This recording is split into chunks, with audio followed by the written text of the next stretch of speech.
বিসমিল্লাহির রহমানির রহিম। এই যে পেয়ারা গাছের প্রধান শত্রু সাদামাছি, মানে আপনারা দেখবেন পেয়ারা গাছের নিচে এই যে এখানে দেখেন সাদা সুপ দাগ পড়ছে, দাগ পড়ছে। আমার হাতে একটা পাতা আমি নিছি, ওটা দেখাইতেছি পরে।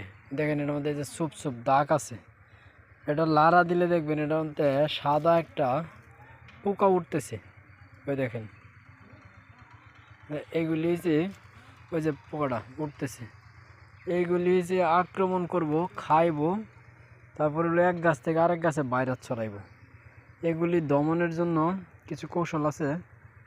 যেমন হলো আপনি ইমিটাপ প্রতি লিটার পানিতে 2 গ্রাম, তারপরের দিন হলো সাইপারমেথিন জাতীয় যে কোনো একটা কীটনাশক, এই 3 দিন পর পর 2টা স্প্রে দিবার পরে, তারপর 1 সপ্তাহ পরে 2টা স্প্রে, এরকম 4টা স্প্রে দিলে মোটামুটি শেষ হয়ে যাব।